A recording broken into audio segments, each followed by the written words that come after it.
Hey guys, Eli here from Mile High Pokemon, and today we're going to be covering a pretty light topic, the American Dream. I got the inspiration from some of the videos Dan's been doing recently from KetchumAllCollectibles, and I originally just wanted to respond to a few things he said, and it grew into something greater, and so I'm going to be talking through my thoughts. As some of you guys know, or maybe don't. No, I'm a first generation American. I was born here before my parents were citizens. So I was the first American in my family. And I care a lot about the American dream because I feel like my parents were some of those who really achieved it. So as a fair warning, I'm going to start the video with about a few minutes of pro-America propaganda slash content, because as some people really don't understand, immigrants love this country. I think some of the biggest patriots in this country are immigrants who really are so thankful to it for everything the country's given it to them. And then I'll get into the other side. So if I'm doing this all right, I'll end up pissing everyone off equally. So the first place where I agree with Dan is that America might be far from perfect, but we are lucky to be Americans. And already by being in a developed country, any of the developed countries, you're already in like the top 17% of the world, whatever that stat says down there. And so you're already like pretty lucky to be born here. But even against other countries that are developed, we have a lot of significant benefits. For example, if you're middle class in this country, you are either in the global 1% or pretty close to it. You can see that stat there, but if you earn $60,000 a year and don't have kids, that's 1%. If you have one kid and make $130K in your household, that's two parents, you'd be in the top 1%. So overall, if you're doing okay in America, or medium in America, or something like that, you're already pretty good on the global scale, and you're pretty lucky, all things considered. Our medium incomes here are the best in the world. Now, note this isn't averages, because when you take average salaries, it skews the average higher if you've got a highly unequitable country like America, where you have a lot of rich people. So I'm using the median, but even if you use the median, excluding Luxembourg, which is essentially a small kingdom tax haven in Europe, other than that, we have the highest median income in the entire world. And that's adjusting for purchasing power, PPP, so that adjusting for the price of goods. So you're pretty lucky to be here too, because if you're the 50th percentile in America, you're doing better than anywhere else. We have more room than ever to ourselves. Now, this is both a pro and a con. There's a lot of people that criticize the fact that essentially our houses are too big, and we don't need all that space, and that's fair. But for those people who like argue, that housing is so terrible in America, and there are issues, and I'll discuss those later.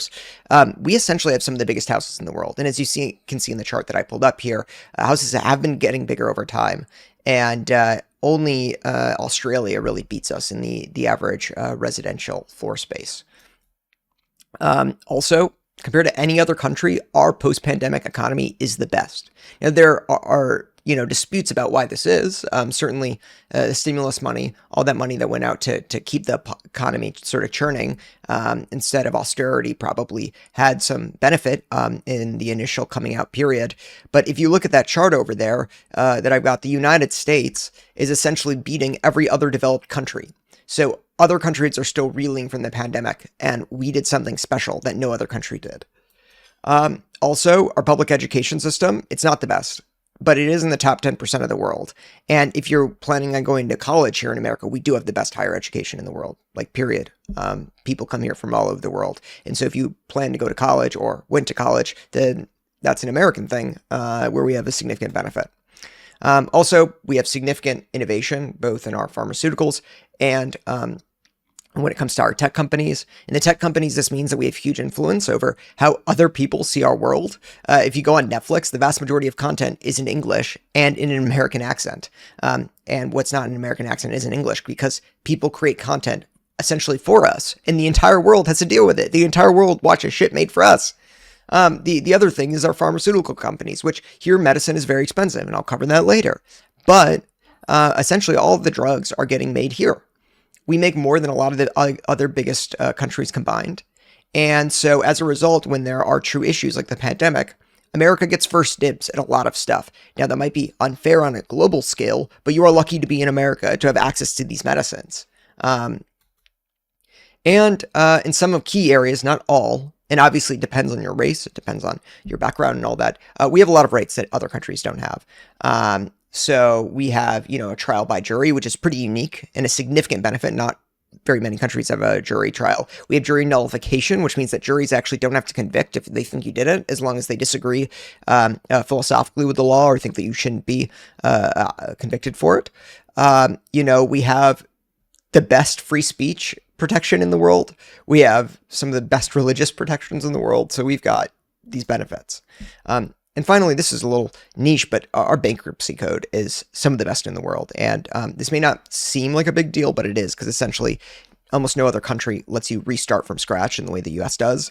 One of the big benefits here is that you're able to restructure your debt and continue operating your business where you wouldn't in other countries, where your assets would already be taken apart. And unlike most countries, one of the big things here in America is that if you go through bankruptcy, you can usually keep your car and your house because they're non-recourse debt. They're collateralized in a special way. And essentially, as long as you keep making your mortgage payments, you can keep your house, even if everything else is going to crap. You get to keep living where you are. That's incredible. And so, nobody wants to be bankrupt, but America really has a significant advantage in this camp, and it helps business development, because if you start a business and you burn and crash, you can go again pretty quickly. And also our sports rock. This is a big deal, even though it might not seem like it, because, well, everyone likes sports. Everyone watches sports, and we're really good at it. I also agree with Dan that now is the best time to be an American for the vast majority of people. And really the only people or demographics where it's not the best time is like rich white people. And I'll get into this. We're the most educated we've ever been. If you look at this chart, you have a higher chance of going and getting a higher education than ever before. We, the lower class income has grown significantly in the last few years. You can see this chart, but essentially low wage earners, and this is accounting for inflation, have seen the highest wage growths of any group. And so, yes, even high wage people have survived inflation on a net income benefit over the last few years, but those that have done the most successfully are the lowest wage workers. So it's a big deal. Then we're also working less than ever. Now, of course, as you see in this map, Americans work more than any other developed world, essentially. We have less vacation time, and that's an issue, and we'll talk about that later. But we also work less than before. So now is a better time to be an American than in the 50s or in the turn of the 20th century. All these things, you look and we're working less and less. And then, of course, if you're not a rich white dude, look at the other stats. Women are more likely than ever to have a bachelor's degree, and that's a skill that's been going up. And then you look at the wage gap. The wage gap is huge. The wage gap is like something that the country should be moving towards eradicating. But if you look at the chart, it's gotten, the gap has narrowed over years. So if you are a minority group or a woman or whomever, you're getting closer to the median in terms of wages than ever before, even though we are still far away from ideal. Also, huge hubbub about groceries recently, and of course inflation was a big deal. You can see on the right side of the chart the inflation. But we spend less on our groceries now than we have ever in our history, essentially, except for like 3 years ago. And if you look at the higher total food spending, how there's a spike at the end, where it's really coming from is the fact that people are eating at restaurants and out. So it's not that the groceries are so dang expensive. If you look at the chart, they're still pretty cheap. It's the fact that spending on food away from home, the restaurants, the eating out, has skyrocketed. And as a result, food spending has gone up. But if you look at the chart, look at the groceries where it says food at home. We used to spend 14% of our income in the 60s on groceries. And now it's, 7% or 6%? That's pretty phenomenal. More people than ever have healthcare. Now, of course, one of the big issues in America is the fact, if you want to compare us to other countries, is that not everyone has access to healthcare. But if you're going to be an American, now's the best time to be it, because we have more healthcare than ever before. It's very expensive. We've got all these issues. But essentially, if you are living today in America, you're far more likely to have access to healthcare. And look at also Medicaid enrollment. What you can see from that is over time, if you're someone of a lower income, as Medicaid expansion has taken off, you're far more likely to have healthcare too, versus 50 years ago, or to even 20 years ago. We're also talking about travel. People are traveling more than ever. Just look at these stats of the percentage of people who've ever flown on a plane. It used to be that 50% of people, this is in the 70s, as you can see from the top chart, 50% of people had ever flown on a plane, and only 20% in the last year. And now instead of 50% having ever flown a plane, 50% of Americans flew in the last year. And then you can also see the passport statistics. It used to be that traveling outside the country was a luxury almost, and nobody could afford. It was not a middle class thing. You see all those tweets about, oh, when I was a kid, I would travel abroad and it was so cheap. And it's like, no, your family was rich. It was not cheap. Look at the chart. People don't have passports. And then, of course, more people have cars than ever before. Of course, there's criticism here, too, because being in a car-brained society, a lot of people think that we should own fewer cars. And actually, in a lot of European countries, car ownership rates are significantly lower than in America. But given the fact we are car-dependent and cars are one of the biggest expenses in our lives, you can see that actually people's ability to afford cars has increased. The number of households owning 3 cars instead of 2 or 1 has skyrocketed. That's crazy. So I think it's pretty definitively easy to say the 50s were not better. We're not in a Great Depression, and now living standards are significantly better than they used to be. Hey guys, just a quick break here. Wanted to thank you guys for watching. If you've made it this far, I'm pretty impressed. Let me know your thoughts, of course, in the comments below. And please don't forget to rate, comment, and subscribe. It would mean a lot. But now I'm going to bring it down a little bit. Not so optimistic. As I said in the video, I'd end up probably pissing everyone off. I think there are 2 ways to define the American dream. And the first way is equality of opportunity. This is the idea that everyone has an equal chance to succeed, that we live in a meritocracy. As long as you work the hardest, you will get the farthest. We're all sort of in an environment where we might not be starting in the same place, but the country makes it so that if you start behind someone else because of income or race or whatever else, you will make it out as long as you work hard enough and do. The other type of the American dream, as we understand it, is social mobility. This is the idea that, like, you're very likely to be better off than your parents. In a single generation, the poor can go to the middle class and the middle class can become rich, and that you can build generational wealth, that there is this mobility structure, whereas in other countries you are born into your income group and you stay there. No, you have a true opportunity to move up. Now, these things are sort of similar, right? Because in the equality of opportunity, you're saying that if a poor kid works hard enough, they will make it rich. But that's not exactly the same.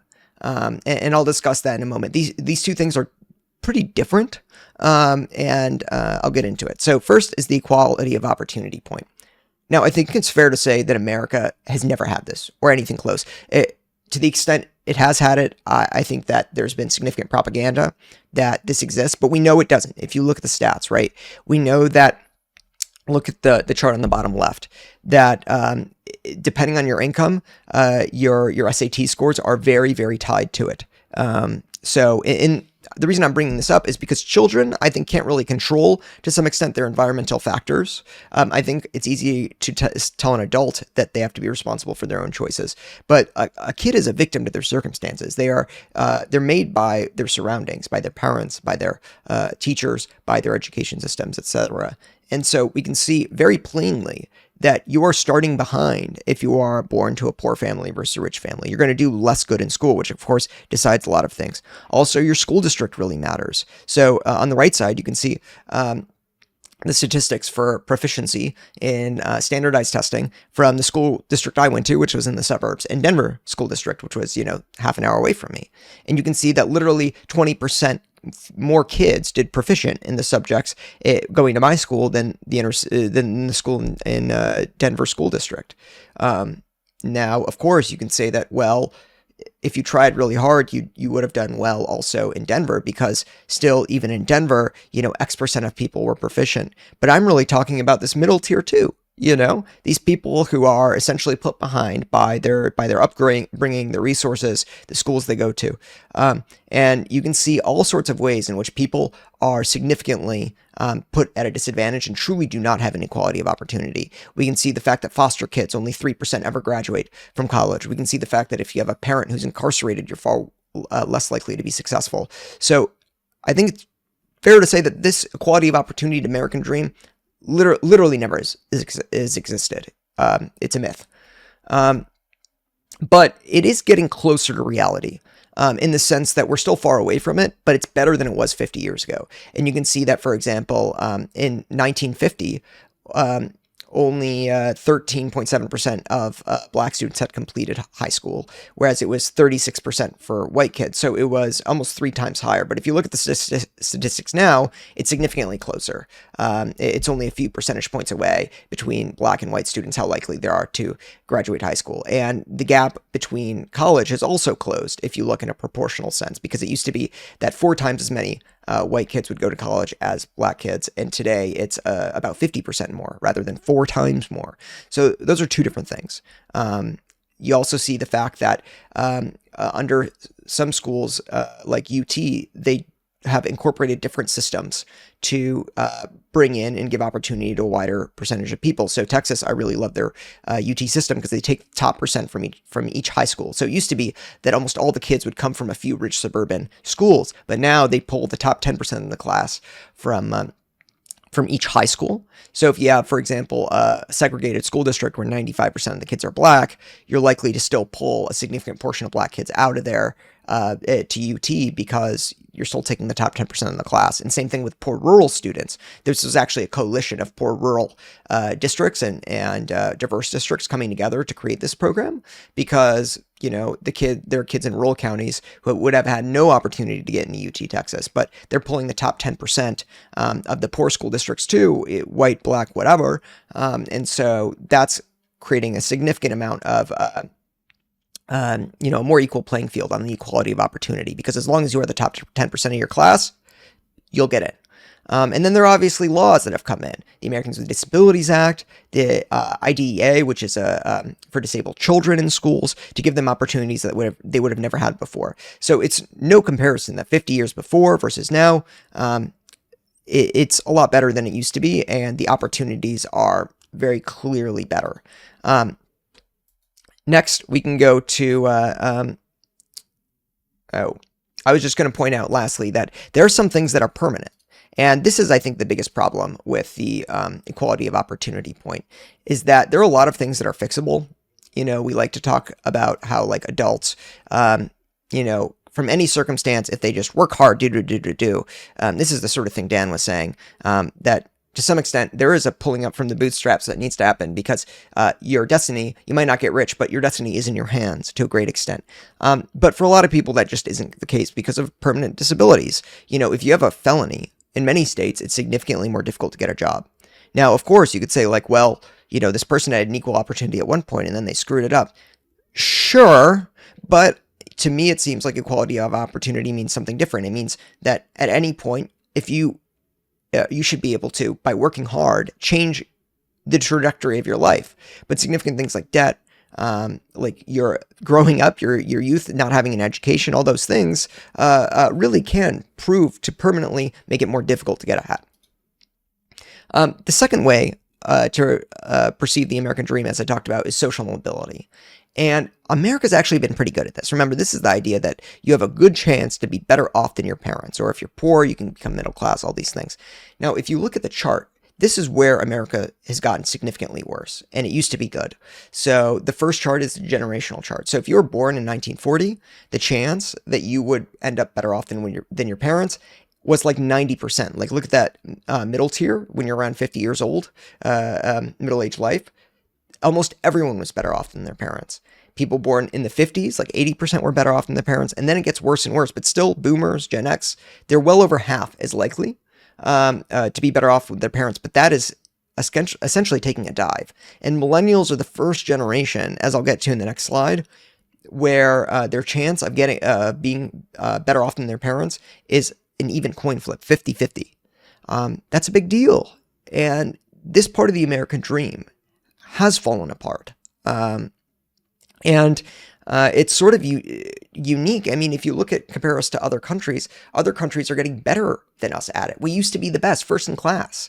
It used to be, a significant proportion, almost 3/4, whatever, would be getting ahead farther than their parents. And now we're falling behind other countries on this metric.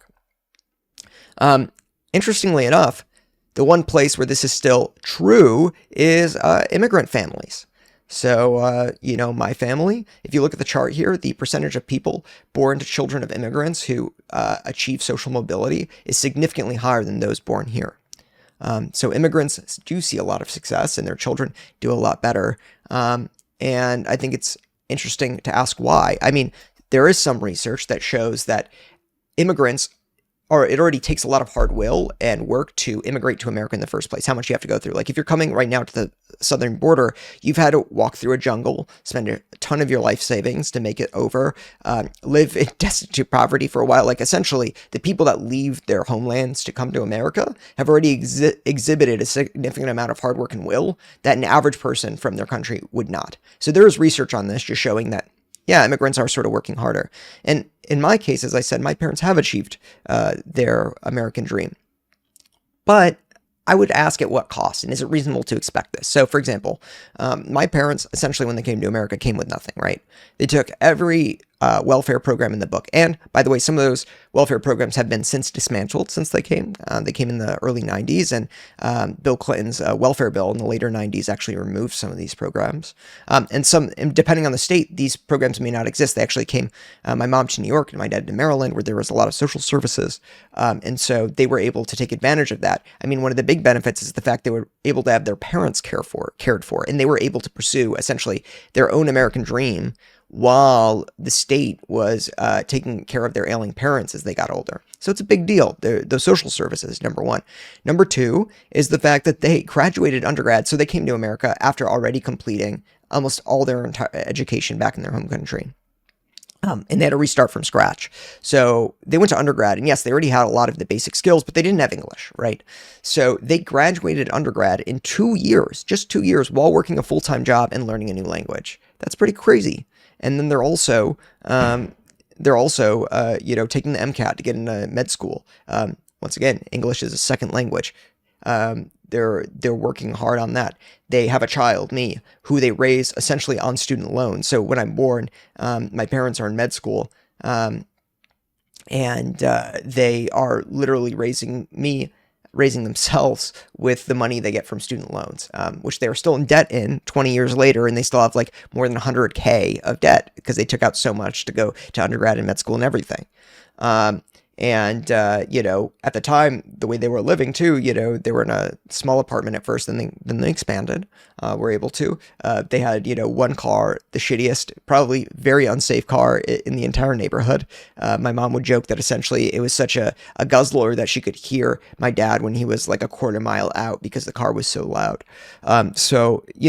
Isn't it reasonable to expect people to go to school, graduate undergrad in 2 years instead of 4, work full-time, learn a different language? I think it's a lot to expect. Like, I'm very proud of my parents for doing it. I admire them a lot. I think they're incredible, incredible people. And they were able to, as a result, give me opportunities they never had. And so really, this upward mobility for my family is true. We achieved the American dream. But I think it's a lot to expect of people, and I don't think it's reasonable to expect people to do this. There are exceptional cases, and certainly my parents were able to get an incredible life for themselves as a result of their hard work. But I don't think that, I think it's too much. I don't think normal people should be expected to do this. I think my parents are exceptional in that regard. And not just that, but the upward mobility for non-immigrants, for everyone broadly, is decreasing, and it's unequal. So first off, I have this map where regionally it depends a lot. The dark areas are where there's less mobility. So for example, in a lot of those areas in the Southeast, fewer than 5% of people have that chance of upward mobility to get to the top 20% if they started in the bottom 20%. And theoretically, if you have a truly socially mobile society, the percentage of people who make it up to the top 20% from any group should be 20%. That would be a truly mobile society. And in the Southeast, it's only a quarter of that. You can see the map. There are other places that are very low. And even the top places where there's this most upward mobility, it's, between 12 and 16%. And that's really, really good. I mean, comparatively, historically, and all that. Millennials, as I said, first generation, where it's a coin flip whether they're going to be better off than their parents. And the big thing I think that screwed over millennials is the recession, which we don't recognize enough. People who graduated after the recession from college were also essentially permanently set back in their career. There's research that shows they essentially lost 10 to 15 years of productivity or advancement as a result of the recession. And I don't think that we recognize the toll it took. And so it's sort of funny right now seeing so many Gen Zers actually complain about the economy because they don't know what a truly bad economy looks like. That was 2008, 2010, 2011. My parents moved out of Michigan at the time. I remember it very well. 2 out of my 5 elementary schools closed during the pandemic in my school district. A third of houses in my neighborhood were on sale. My parents couldn't sell their house for 2 years. It was a big mess, and people don't really understand what a bad economy looks like. Also, the American dream has really been stifled for certain groups. I mean, look at black home ownership rates. Over time, they've actually gone down, not up, after a certain point after the year 2000. When it comes to incomes from the year 2000, black people are actually worse off than they used to be when you adjust for inflation. So they are far less likely, if you're black, for example, to be better off than your parents. That's crazy. Think about that. So for certain groups, the upward mobility has essentially come to a stop. And then you look at home ownership rates overall even, and they've sort of stagnated. You would expect the rates to increase with time, as they did in the past. But the chance of owning a home now is essentially less than it has been in 20 years. So if your parents had you 20 years ago and you're now in your 20s, there's a very real possibility that you will not be able to have the same sort of lifestyle as them. So I think it's fair to say that if your version of the American dream is out earning your parents, buying a house, all these things, then it sort of could be dead. Whereas the equal opportunity portion never existed in the first place, the upward mobility portion did, and now it's getting constrained and limited in a significant way. And the big point I guess I would make before is that I forgot to make before is the fact that in the past, even if you were like the middle American or even a lower American in terms of effort, you could out earn your parents because 80-90% of Americans were. So even if you were lazy or sucked at your job, or just as long as you were not the bottom 10% or 20%, you were set. So I have a few theories as to why it's died, why people think it's died, why the rhetoric has changed. The first is that essentially a lot of people grew up rich who didn't know they were rich. Because as I said, about 50% of people are going to be worse off with their parents. And if they grew up upper middle class or rich, I think it's more likely that their new lifestyle will not match that. And so you see tweets like this, what's a 1990s middle class lifestyle? 3-bedroom house, 2 cars, annual family road trip, overseas holidays, 4-year colleges, right? And we know that actually, in the 1990s, only 10% of people had passports. So European vacations were very rare for period. 2 cars was not super common. Sending your kid to college, by the way, at the time, only 20% of people were going to college. So all these things that have been perceived as normal were not. And if someone grew up that way, they were rich. I saw a tweet the other day too, where someone said, oh, why is it the case that, 20 years ago when I was a kid, my dad could take me and my 4 siblings, on a vacation to Mexico, and now nobody can afford that. And it's well, your dad could afford that because he was rich. That's what it was, or upper middle class or whatever, or they significantly prioritize vacations over other expenses, one of those things. It was not normal. And we know that for a fact. Number 2, homes are just far less affordable.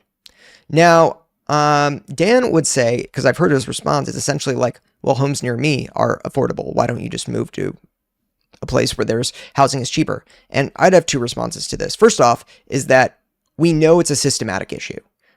We know that housing depends on production. It's a supply and demand issue, like many other things. And many cities are only zoned for single-family homes. They refuse to build up housing. And cities that do build housing, like Austin, actually have cheaper housing. So Austin has had its housing fall by about 15% in the last few years. It's estimated to fall potentially another 10 or 15% as well as the new housing comes online. So there are cities that are taking this seriously, are building enough housing, and are solving the problem. Most places just aren't. And so this is a solvable problem. It's a systematic problem. And I think it's actually reasonable to complain about the fact that housing is so expensive because it's something that can be fixed. And it's just not getting fixed. Second of all is I don't know, if you have to move to the middle of nowhere to afford housing, to me, that's not really the same. That's not comporting with the American dream. In my view, the American dream probably allows you to live in the city you want to live, or 15 minutes away from where you want to live, not in a mansion, not in the most expensive part of the city. But yeah, I think it's reasonable to say that like if you want to live in Denver, you should be able to live in Denver. You shouldn't have to like move to Kansas to be able to be close to Denver. I don't think that's reasonable. I don't think that's the American dream. And I think actually that sort of argument sort of supports the idea that the American dream has fallen off if you have to move so far away from where you want to live to actually afford to live there. Also, another reason or theory of mine is college. So we know more people than ever are going to college. It's a bad bet for many people. And if you look at the chart on the right, essentially, let me move it because my face might be blocking it out. But essentially what you can see is that if you went to college in the past, you'd be guaranteed to make a lot more money than not going to college. It was a great investment. And nowadays, it's not nearly as good of an investment as it used to be for most people, and specifically for Black students. It's almost a 50-50 chance that you'll come out ahead. You can see in the chart there. So, people are told they have to go to college to, achieve the American dream. It's the pathway to the middle class. And it's simply not nearly as true as it used to be. And for some groups, isn't true at all. And I don't know, I'd feel pretty deceived if I went to college and it ended up sucking in the sense that I couldn't find a job or totally was not worth it. Yeah, I'd feel pretty betrayed by the whole like shtick. And of course, there are systematic problems here. Maybe not as many people should go to college, or maybe, we need a better system of higher education where, you're funneled into places where there are jobs, or maybe, tuition has gotten too expensive because of administrative costs, right? There's a lot of systematic factors at play here. But the reality is, if you're a kid and you're told, hey, if you go to college, you're guaranteed a path to the middle class, and then that's not true, I understand why people would get dismayed. And of course, it's one of those things that's gotten more expensive than essentially anything else in our country, right? Because it's skyrocketed far, far past inflation. And people used to go to college a lot cheaper. And this is like one of the true facts. When people complain, oh, things used to be better in the past. This is one of those things, right? The fact that you used to be able to afford to go to college, working a summer job or whatever, and you can't now. And that's pretty definitively true. And the other big thing is that it's expensive to be poor. Poverty itself is a trap. It's very difficult to claw your way out. And so we know this because, for example, I'm currently living in Detroit temporarily, and it has the highest auto insurance rates in the entire country. And it's not, it's a city that has a lower median income than other places. If you look at this list of the most expensive car insurance zip codes across the country, and you look up each of these zip codes in each state, guess what? They're overwhelmingly likely to have higher rates of poverty. They're more likely to be diverse, have fewer white people. And so the price here of the car insurance is already taking out a significant portion of your income. In Detroit, people pay on average 7% of their income for car insurance. How crazy is that? So it's very difficult to claw your way out. Then you talk about food deserts. There's so many, poor communities that don't have a supermarket nearby. And we know that food is, almost a third more expensive. We know that obviously interest rates are higher. We know that things also, this has a societal expensive impact. One of the headlines I'm covering up here with my head, but I'll move, is the fact that Denver, my home city, spends twice the amount on a person per year on homeless people than they would if they put them in a one-bedroom apartment. So this is crazy. There's societal factors. It's very expensive to take care of of yourself or someone else when you're already disadvantaged in that way. And so breaking out of that trap in that upward mobility portion is just like very difficult. And I don't think enough people really recognize that. And it takes a lot of commitment. It's feasible, it's possible. But when you're already discouraged in so many other ways in our society because you were betrayed by college, or you're betrayed by the upward mobility in other ways, or things are way too expensive, I get it. I mean, I get why you would come out, dreary. One of Dan's things that he said is, well, essentially you're dealt the hands you get, and something less productive than complaining, or more productive than complaining, would be to essentially like work hard. And I think that it's difficult to expect that of people when they've been betrayed repeatedly through their life or misled about significant portions of American life. The fact is that hard work won't always accomplish you what you're looking for. And so I think it's one thing to say, America sucks.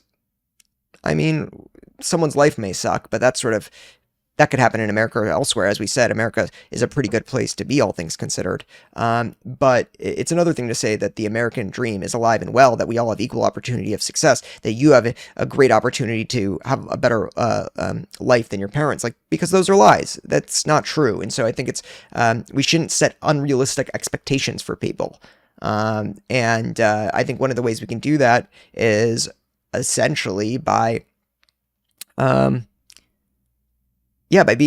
real with people, that, hey, you're not going to maybe accomplish your dreams, but there's a path there that's feasible that will lead to an okay life. And then on a political side, on a systematic side, we can work to bring back the American dream. And obviously people disagree how to do that, but I think once we identify the problem, that upward mobility has essentially gotten a lot worse, then we can work on addressing and coming up with solutions on how to improve that.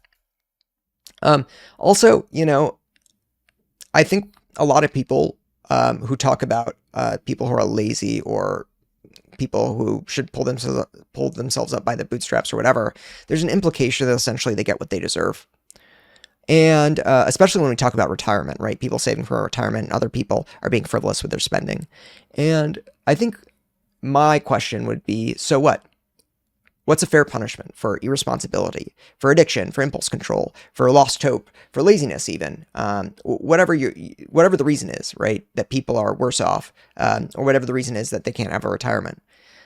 To me, I think that like a life of destitution or a life without a retirement is like an unreasonable punishment. I think like if we just had a random situation where someone says, hey, I'm a lazy person, that's who I am as my life, I wouldn't say in response, well, okay, you're destined to be, homeless for the rest of your life. That's a okay punishment. Like, no, I think that's a little ridiculous. And I think as a result, everyone deserves some level of minimum dignity. And to some extent, our country does this with Medicare and Medicaid. We set up Social Security so that they're guaranteed at least something in retirement, because we assume that some people just won't be able to save for themselves. I think that's reasonable. I think the alternative is essentially having a bunch of homeless old people around. And I don't think that's great for society. I don't think that's great for the people. I think it's sort of not too extreme a punishment. It's just like saying, oh, you're an addict, so reasonable punishment is for you to overdose. So you get what you sort of deserve what you get. And I think that's just, it's a little malevolent. I think it's a little too much. Yeah, I mean, if you're lazy, you shouldn't have as nice of a lifestyle as someone who works really hard, maybe, or as many nice things. Sure, okay.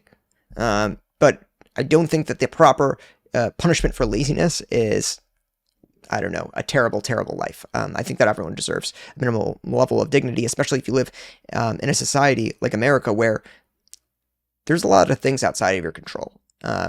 Your education when you were growing up, your parents, all these things that affected you. And so a lot of the time, yeah, of course there are lazy people in our society, but a lot of the time it's not that. There's like other things going on. And so I think we should be aware of that, or respectful of it, or even if they are lazy, sort of like valuing people's dignity, regardless of their flaws. As long as they're not like evil and hurting other people, laziness isn't the worst thing out there. So anyway, in sum, I think there is a basis to conclude that the American dream has significantly deteriorated. Lots of people have wildly unrealistic expectations, were misled by our educational system, or grew up wealthy. College is no longer a ticket to the middle class, so they were misled. And lots of people could work harder to improve their situations. But I don't think it's reasonable to expect everyone to work as hard as my parents did. I think it's a little too much. You shouldn't have to, work a job and pay through college at the same time and raise your kid on student loans just so that you get like a pathway to the middle or upper middle class. I think that's too much to expect of people. I don't think it's really fair, especially when so many of our society essentially grows up with a lot of things handed to them. So to me, everyone deserves dignity, no matter who you are. And yeah, I think it's fair to be cognizant of the fact that social mobility has essentially fallen off a cliff here in America, and work towards improving that situation for us, our children, and for everyone else. Anyway, thanks for watching. I hope I didn't ramble too much. If you made it this far, I really appreciate you watching. Please don't forget to rate, comment, and subscribe. It's sort of a big deal. Yeah, let me know your thoughts in the comments below. Thanks.